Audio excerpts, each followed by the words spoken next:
días, querida familia, qué alegría volver a encontrarnos en este espacio semanal donde llevamos el mensaje de Dios para todos ustedes, y mucho más en una época tan especial como la que estamos viviendo, que es la época de Navidad.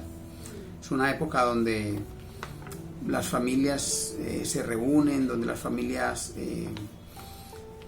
toman una nueva disposición de corazón para volver a reunirse con padres, madres, hijos, personas que han estado separadas por largo tiempo, que han estado separadas por las fronteras, por las barreras de la distancia, y quieren regresar a unirse en su nido o a su tierra natal.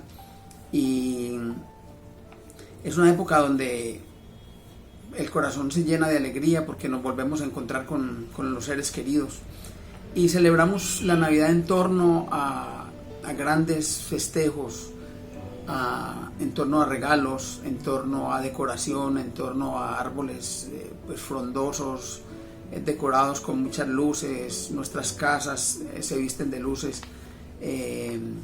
Los centros comerciales están rebosando de personas comprando los detalles, los aguinaldos para sus familiares y amigos, para sus hijos. Y ese es en lo que se ha vuelto la Navidad, en torno al regalo, en torno a reencontrarse, pero realmente el sentido verdadero de la Navidad no son los regalos, no son las cenas, aquel pernil, aquel pavo típico que usamos en las fiestas. Aún los regalos no son lo que significa como tal la Navidad, sino que la Navidad tiene una interpretación totalmente diferente, pero totalmente diferente a lo que hemos estado acostumbrados a celebrar. Así que la Navidad la hemos celebrado a lo grande, pero cuando miramos las Escrituras, cuando miramos los detalles de la Escritura, cuando miramos cómo el Señor se manifestó en la tierra bajo mucha humildad. Estamos hablando de un Dios todopoderoso, del Hijo de Dios, del Rey de Reyes, que vino a la tierra en una forma tan humilde, en la cual no tenía ni siquiera un techo para darle cobertura a su madre María y a José, para que naciera el Hijo de Dios, por lo cual tuvo que nacer en un pesebre y bajo unas condiciones muy escasas, donde no había los recursos ni la opulencia. Y esta forma de haberse presentado Dios en la tierra es motivo para que muchas personas no crean en un Dios humilde. Las personas esperaban que viniera un Dios de los cielos, y viniera un Dios triunfador, poderoso, mostrando toda su majestuosidad, sus milagros, su poder, su riqueza en medio de las personas, haciendo milagros de una forma sobrenatural. Ese es el Dios que las personas estaban, y aún en muchas partes están esperando todavía que regrese. Pero nuestro Señor Jesucristo vino en condiciones totales de humildad. Él vino nació en el pesebre, en medio de las vacas y los bueyes, y con las limitaciones que una mamá en la época de hace 2000 años tenía, donde como el día de hoy tenemos todos los recursos, los médicos, los pediatras, la tecnología, los paños desechables, todo lo que al día de hoy es una comodidad, para aquella época era totalmente diferente e incómodo, y esa era la forma como nacían en el territorio de Palestina, y el pueblo de Israel como nacía bajo esa tradición. Y hay una verdadera definición de lo que es la Navidad. La Navidad como tal es la celebración, o sea, es la celebración del nacimiento de nuestro Señor Jesucristo, y el propósito que Él tenía para venir a la tierra era encarnar en un ser humano, encarnar en un hombre porque Él vino con la naturaleza humana y también pues traía una naturaleza divina, pero en su naturaleza humana no tuvo ningún privilegio sobre cualquiera de los humanos. En su naturaleza humana Él se hizo humilde totalmente para vivir una vida con todos los retos que como personas tenemos cualquiera de los hijos de Dios. Ese fue nuestro Señor Jesucristo, así vino, pero el propósito real de esta Navidad era que Él tuviera una muerte de sustitución por nuestros pecados. Nosotros éramos los llamados a ser muertos por nuestros pecados, pero Él se ofreció como sacrificio para que fuésemos justificados delante del Padre. Y ese es el verdadero propósito de la Navidad, ese nacimiento, esa encarnación que nuestro Señor Jesucristo tuvo para que tú y yo pudiésemos ser aceptados delante del Padre. Y esa muerte de sustitución tan lamentable y tan terrible que tuvo, Él en su amor grande y perfecto fue obediente con su Padre. Y el Padre fue amoroso con la humanidad al enviar a su Hijo a aceptar esa muerte y ese vía crucis tan difícil que vivió. Otra cosa muy importante que nos lleva dentro de esta Navidad, pues que nos da el entendimiento y nos da la certeza de que nuestro Señor Jesucristo es el Hijo de Dios y que el Señor desde antemano preparó todo este acontecimiento para que nosotros fuésemos salvos. Y es el hecho de que las profecías desde muchos años antes hablan de la venida de nuestro Señor Jesucristo. Desde la misma caída de Adán y Eva en el paraíso, el Señor propició un plan de salvación para nosotros, y ese plan incluía la muerte de su Hijo Jesucristo, y todos esos eventos proféticos que ocurrieron. Todos los profetas, muchos profetas hablaron de la venida de nuestro Señor Jesucristo, y es en el Señor Jesucristo donde se cumplen cantidad de profecías. Nadie podría cumplir todas las profecías que nuestro Señor Jesucristo cumple con su nacimiento. O sea, con el nacimiento de Jesús se cumplen cantidad de profecías.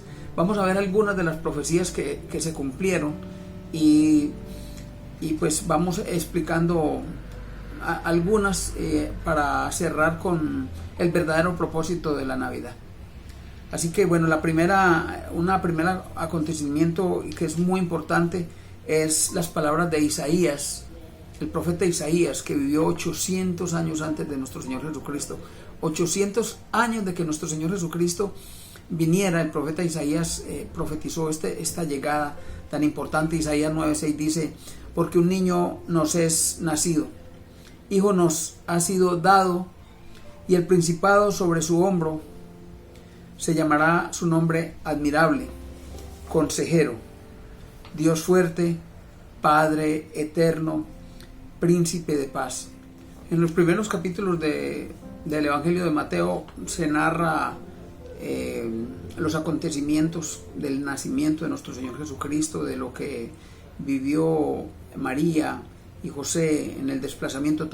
Muchos detalles en el Evangelio de Mateo se narran. Igualmente en el Evangelio de Lucas, en el capítulo 2, en los versículos 11 y 12, hay un anuncio también muy, muy especial que nos complementa ese nacimiento de nuestro Señor Jesucristo. Dice: y he aquí, leo desde el versículo 9, y he aquí se les presentó un ángel del Señor, y la gloria del Señor rodeó de resplandor, y tuvieron gran temor. Pero el ángel les dijo, estamos hablando de los pastores que pastoreaban en Belén: no temáis, porque he aquí os doy nuevas de gran gozo, que será para todo el pueblo, que os ha nacido hoy en la ciudad de David un Salvador, que es Cristo el Señor. Esto os servirá de señal: hallaréis un niño envuelto en pañales, acostado en un pesebre. Y repentinamente apareció con el ángel una multitud de huestes celestiales que alababan a Dios y decían: gloria a Dios en las alturas, y en la tierra paz. Y en la tierra paz, buena voluntad para con los hombres. Este es un acontecimiento real con los cuales los pastores pudieron corroborar que el Señor Jesús había nacido.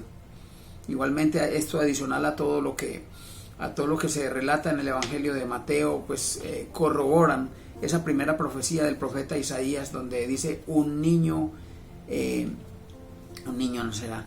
Igualmente había una profecía que decía que nacería de una virgen.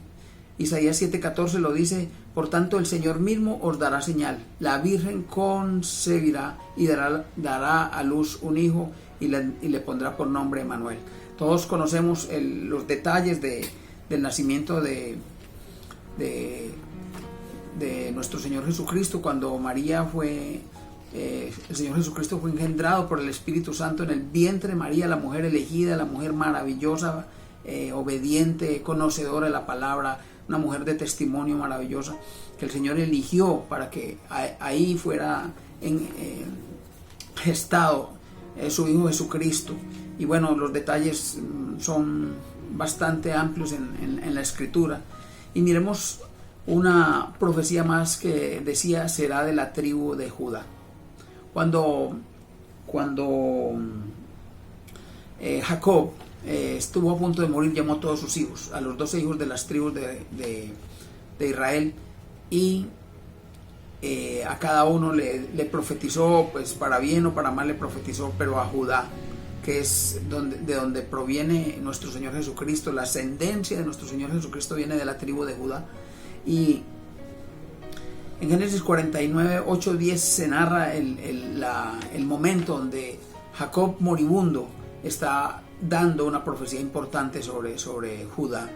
Y dice: Judá, te alabarán tus hermanos, tu mano en la cerviz de tus enemigos, los hijos de tu padre se inclinarán ante ti. Cachorro de león, Judá, de la presa subiste, hijo mío. Se encorvó y se echó como león, así como león viejo. ¿Quién lo despertará? No será quitado el cetro de Judá, ni el legislador entre sus pies, hasta que venga Silo, y a él se congregarán todos los pueblos. Una profecía supremamente importante que nos dice que nacería de la tribu de Judá. Ahora, el lugar, la profecía dice que el profeta Miqueas decía que nacería en Belén, y la profecía está en Miqueas 5:2, donde dice: pero tú, Belén Efrata, pequeña para estar entre las familias de Judá, de ti saldrá el que será Señor en Israel, y sus salidas son desde el principio, desde los días de la eternidad. Es una profecía adicional, una profecía que complementa ese nacimiento de nuestro Señor Jesucristo. ¿Cómo no celebrar un evento tan importante como el nacimiento de nuestro Señor Jesucristo? Una profecía más: su linaje, el linaje familiar de donde él provenía. Dice Mateo 1:17, donde dice este versículo 17: de manera que todas las generaciones desde Abraham hasta David son 14, desde David hasta la deportación de Babilonia son 14, y desde la deportación de Babilonia hasta Cristo son 14 generaciones que vivieron antes de nuestro Señor Jesucristo. Y ahí se describe la simiente de nuestro Señor Jesucristo. Personas como Abraham, como Isaac, como Jacob, como Judá, como David, fueron parte de la simiente de nuestro Señor Jesucristo. Y bueno, ese linaje tan importante que nos corrobora que el Señor Jesucristo es el Hijo de Dios, que el Señor Jesucristo tenía linaje, que en Él se cumplían todas las profecías, nos da una certeza y nos da una seguridad que Él es el Salvador, el enviado por nuestro Señor Jesucristo. Y hay dos palabras muy importantes, y la primera es la encarnación. O sea, la encarnación de nuestro Señor Jesucristo tiene un poder. Pero antes de explicar la encarnación, a este punto de nuestra prédica, celebrar la Navidad en torno al pesebre, en torno a las ovejas, en torno a los ángeles, en torno a las compras, es de alguna forma un error, porque no estamos teniendo la conciencia real de lo que es la verdadera Navidad, la Navidad bíblica, que es la que es la celebración, la celebración que hacemos por ese nacimiento de nuestro Señor Jesucristo y por ese regalo que Dios nos hace, que es su Hijo, y el derramamiento de su sangre, la sangre preciosa de nuestro Señor Jesucristo, que fue derramada por el perdón de los pecados, pero era necesario que Él naciera, era necesario que Él viniera, era necesario que Él viniera y tomara forma de hombre, era necesario que Él viviera en medio de las dificultades, en medio del pecado, era necesario que Él fuera tentado, era necesario que Él tuviera un ministerio y que le dijera a las personas que el reino de Dios se había acercado. Era necesario que las personas se arrepintieran de pecado. Y quién más que nuestro propio Señor Jesucristo para mostrarles una vida de rectitud, una vida sin mancha, una vida sin tacha. Era necesario que Él viniera, creciera y naciera. Él nos mostró que fue un hijo obediente. Él nos mostró que fue un hijo que tuvo una niñez y una juventud aprendiendo una profesión como hombre que era en parte. Vivió 30 años y su ministerio de 3 años mostró todo el poder, mostró toda la gloria, mostró la sabiduría que viene de Dios. Solamente personas como Él podían obrar de la forma como Él obraba, en milagros, en sabiduría, confrontando el pecado, confrontando la religión organizada, confrontando a los fariseos, a los saduceos, confrontando el Sanedrín, confrontando a los ricos del mundo, a las personas que estaban vendadas, y aceptando no solamente al pueblo judío, sino también de alguna forma a los gentiles, y Él sentía gran lástima por las multitudes que le seguían, porque eran como ovejas que no tenían pastor. Por eso Él es nuestro pastor. Jehová es mi pastor, nada me faltará, dice la promesa de Dios. Pero también el Señor Jesucristo es el camino, la verdad y la vida, y dice su palabra: nadie viene al Padre sino por mí.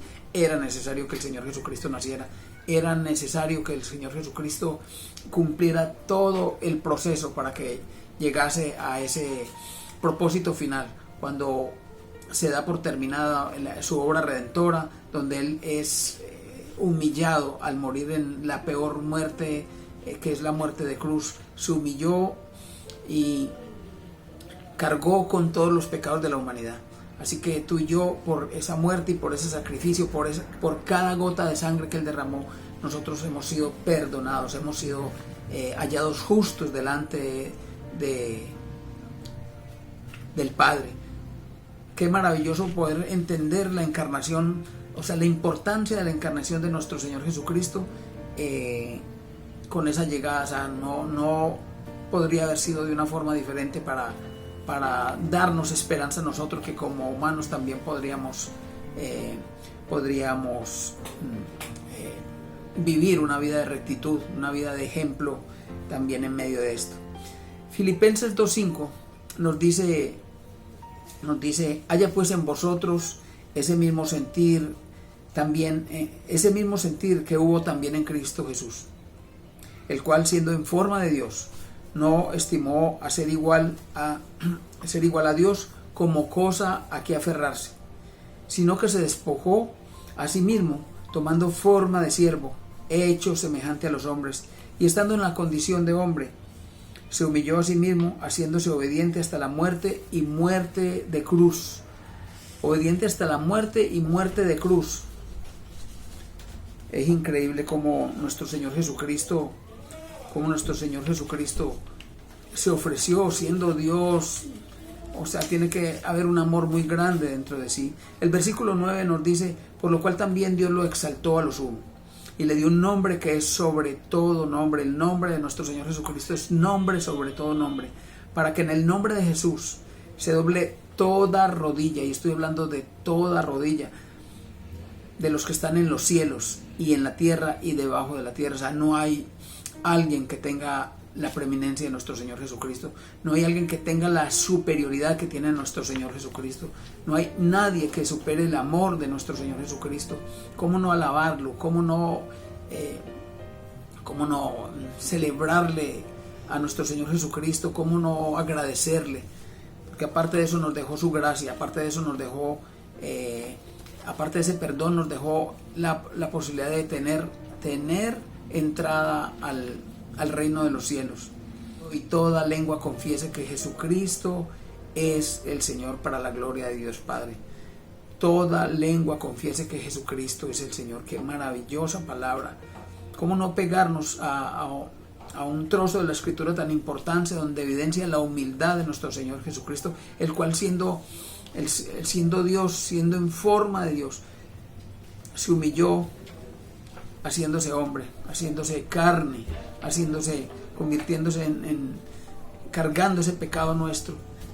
Qué maravillosa obra, qué obra de amor tan grande tuvo nuestro Señor Jesucristo con nosotros. Hay una palabra más que se llama reconciliación. Y la reconciliación es realmente terminar la hostilidad. Nosotros por nuestros pecados estábamos condenados a muerte. Lo dice Romanos 5, Romanos 3, o sea, habla bastante de cómo nosotros estamos apartados de Dios por el pecado. Donde está el pecado no puede estar Dios. Si nosotros estamos viviendo en el pecado, estamos viviendo en la oscuridad, es imposible tener a Dios del lado nuestro, o sea, porque Dios no es oscuridad, Dios es luz. Y nosotros, si vivimos en las tinieblas, pues no hemos recibido verdaderamente la luz. Cuando recibamos la luz en el corazón, cuando entendamos el mensaje y la Escritura, lo profundo de la Escritura, entenderemos que no querremos vivir en el pecado, querremos rechazar el pecado inmediatamente, porque no hay cabida para el pecado en donde está la presencia de Dios. Entonces, esa reconciliación que el Señor hace, sabiéndonos pecadores, entendiendo que habíamos fallado, que teníamos esa naturaleza de pecado, Él nos reconcilió. En la Biblia, la reconciliación es la labor de Dios para ese perdón de los pecados, y fue Dios quien tomó la iniciativa, no fuimos nosotros los hombres. Fue Dios quien tomó la iniciativa. Él envió a su Hijo Jesucristo para encarnarse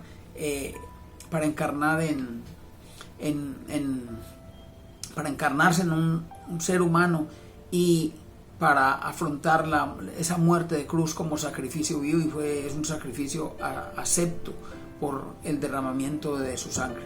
Efesios 1 del 13 al 14 nos dice: en Él también vosotros, habiendo oído la palabra de verdad, el evangelio de vuestra salvación. Lo repito: en Él también vosotros, habiendo oído la palabra de verdad, el evangelio de vuestra salvación, y habiendo creído en Él. Qué importante es creer en Él. Fuisteis sellados con el Espíritu Santo de la promesa. Tú y yo, que recibimos a nuestro Señor Jesucristo, que aceptamos por fe el sacrificio, su resurrección, fuimos sellados con el Espíritu Santo de la promesa. Versículo 14 dice que es las arras de nuestra herencia hasta la redención de la posesión adquirida. Eso significa que el Espíritu Santo va a estar en nosotros, va a estar en la tierra, va a estar en nosotros hasta la redención de la posesión adquirida. Y la posesión adquirida fuimos nosotros. Él nos compró, nuestro Señor Jesucristo nos compró con precio de sangre, y hasta que Él venga por nosotros estará el Espíritu Santo en medio de nosotros. Nosotros somos templo del Espíritu Santo. Si no podemos invalidar esta palabra tan poderosa para la alabanza de su gloria. Efesios 1, 13, 14. Esta reconciliación, como hemos recalcado en algunas de nuestras charlas y prédicas, no es por obras. No se confunda, hermano, no se confunda, no es por obras. Porque esta reconciliación es por la gracia de nuestro Señor Jesucristo. O sea, Él perdonó los pecados por la gracia de nuestro Señor Jesucristo, no es por obras. Yo lamentablemente tengo muchos amigos todavía que aún creen que la salvación es por solamente dar. por portarse bien. O sea, la salvación no es por eso. La salvación únicamente es por el sacrificio de nuestro Señor Jesucristo, por aceptarle como Señor y Salvador. Esa es la gracia que nuestro Padre y nuestro Señor Jesucristo nos dejan, ese perdón de los pecados por aceptar ese sacrificio. Con ese sacrificio hemos sido perdonados. No importa tu pecado, no importa si has sido grande, chico, o sea, una vez aceptas el sacrificio, eres lavado, eres limpiado, eres acepto, y ya el Señor no se acuerda más de nuestros pecados. De ahí, en ese momento, el Espíritu Santo entra a habitar en nosotros. En ese momento, cuando verdaderamente hemos recibido la luz, cuando verdaderamente hemos recibido ese discernimiento especial que trae un arrepentimiento real por nuestros pecados, y trae un rechazo natural por el pecado, por las cosas que están mal hechas, por las cosas en las que hemos militado en nuestra vida, por las cosas que hemos aceptado como ciertas, pero que por el discernimiento del Espíritu Santo nos dicen: estabas obrando mal. Cuando leemos la Escritura nos damos cuenta que estábamos actuando de una forma incorrecta, creyendo que estábamos haciendo las cosas bien. Ese discernimiento especial que nos da el Espíritu Santo y que nos lleva a apartarnos del pecado, apartarnos de las cosas del mundo, apartarnos a pelear, a luchar constantemente con la carne, a enfrentar las acechanzas del enemigo, a enfrentar lo que Satanás quiere robar de nuestra vida, esa salvación, esa gracia maravillosa, esas bendiciones que Dios tiene para nosotros, que el enemigo quiere arrebatarlas, que nos quiere poner trampas en medio del camino. Es así cuando nosotros nacemos de nuevo, que entendemos y vemos con nuevos ojos, cuando nuestros ojos son abiertos, cuando nuestros oídos son limpiados, cuando nuestro entendimiento se esclarece para que nosotros podamos entender este mensaje tan maravilloso de nuestro Señor Jesucristo, tan sencillo como recibirle y llevar una vida de rectitud conforme a sus preceptos. Y de hecho, las buenas obras es necesario hacerlas, porque de buenas obras está hecho. El Señor de antemano las colocó. Así que esta salvación no es por obras, sino mediante la gracia de nuestro Señor Jesucristo. 2 Corintios 5:19 nos dice que Dios estaba en Cristo reconciliando consigo al mundo, no tomándoles en cuenta a los hombres sus pecados, y nos encargó a nosotros la palabra de reconciliación. Estamos hablando nuevamente de la reconciliación. También somos encargados de la reconciliación. Haciendo un resumen muy corto de esto, todo se trata de Él. Todo se trata de llevar una vida de rectitud. Todo se trata de darle gracias al Señor. O sea, nuestra vida tiene que ser un reflejo de lo que nuestro Señor Jesucristo enseñó. Nuestra vida tiene que ser un reflejo de lo que está escrito en la palabra. Nuestra vida tiene que ser un reflejo del amor de Dios. Nuestra vida tiene que ser luz que ilumina el camino de los que aún todavía viven en la oscuridad. Nuestra vida tiene que ser sal que preserva. Nuestra vida tiene que ser luz que ilumina a nuestros hermanos, luz que ilumina al mundo, luz que refleja desde lo alto a las personas que tanto la necesitan. Nuestra vida tiene que ser mensaje de Dios con palabra poderosa que transforme, que cambie, que redarguya, mensajes que lleven a nuestros hermanos a buscar la presencia y el arrepentimiento de Dios, y recibir a Cristo como único y Señor, como Salvador de nuestras vidas, para que Él habite en nuestro corazón y nuestras obras sean reflejo de Él. Ya cerrando nuestro mensaje de hoy, el Señor vino del cielo a la tierra para que luego nosotros pudiéramos ir de la tierra al cielo. Este es el mensaje de nuestro Señor. Padre, te doy gracias por esta mañana, por este día. Te doy gracias, Señor, por el sacrificio maravilloso que tú, Señor, nos regalaste. Nos diste a tu Hijo Jesucristo para que Él muriera, para que Él derramara su sangre por el perdón de todos nuestros pecados. Porque nos amaste primero, Señor, porque nos aceptaste, Señor, siendo pecador, porque nos reconciliaste, Señor, te reconciliaste con nosotros, Padre, porque tú tomaste la iniciativa de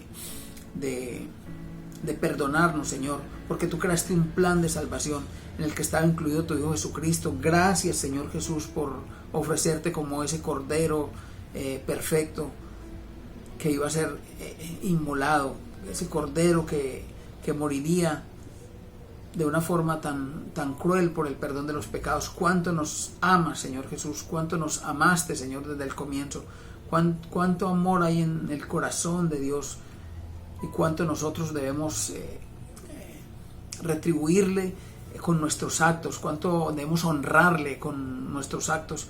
Un sacrificio tan grande como el de nuestro Señor Jesucristo, en una posición tan grande, siendo Dios, convertirse en un cuerpo carnal para nosotros ser perdonados, para que el plan de salvación se diera. Señor Jesús, te doy gracias por ese sacrificio. Padre que estás en los cielos, te damos gracias, Señor. Hoy entendemos que la Navidad no es solamente las tortas, Señor, los regalos, el pesebre, los árboles. Hoy entendemos, Señor, que estas cosas son secundarias. Hoy entendemos que lo importante es la celebración, Señor, de la venida de nuestro Señor Jesucristo. Esa fecha donde Él nació de una forma tan humilde, cuando lo enviaste a nacer en un pesebre, Señor. Ese propósito que Él traía tan grande de venir a encarnar en un ser humano, en un cuerpo carnal, ¿no?, para que nosotros fuésemos perdonados, para que el plan de salvación se diera, Señor. Gracias, amado Padre Celestial. Gracias por la reconciliación, Señor. Gracias porque nos justificaste. Gracias, Señor, porque nos hiciste aceptos. Gracias, amado Señor. Gracias por tus promesas. Gracias porque el Espíritu Santo habita dentro de nosotros. Gracias porque el mismo Espíritu Santo son las arras, lo que nos da la garantía de que un día el Señor Jesucristo vendrá por nosotros. La palabra de Dios dice: voy al Padre. En la casa de mi Padre muchas moradas hay. Voy a preparar morada para vosotros, Señor Jesús. Nosotros confiamos en tu palabra, nosotros creemos en tus palabras, nosotros creemos en las promesas de Dios, nosotros creemos en la Escritura, en lo que está escrito en tu palabra, que es mensaje diario, Señor, y alimento para nosotros. Oh, Señor, gracias, esperamos tu venida. Oh, Señor, gracias, te pedimos perdón porque hemos pecado, porque te hemos fallado, porque aún, Señor, tú perdonándonos hemos vuelto a caer, Padre amado, pero nuevamente cada día, Señor, volvemos y ponemos nuestra vida en la cruz, Señor, y crucificamos nuestros actos, Señor. Con Cristo estamos juntamente crucificados, para que ya no vivamos nosotros, sino que Cristo viva en nosotros. Oh, Padre, gracias, amado Señor, por este día, por este mensaje. Te pido que bendigas a mis hermanos, Señor. Te pido que sigas, Señor, guardándonos, que sigas haciendo tus vallados especiales para tus hijos. Te pido que sigas, Señor, teniendo ese amor y esa misericordia tan grande, para que el día de la llegada de nuestro Señor Jesucristo podamos ir, Señor, contigo al reino de los cielos, Padre. Gracias, Señor. Te oramos en esta mañana y por toda esta semana pedimos tu protección y tu bendición en el nombre de Cristo Jesús. Amén y amén.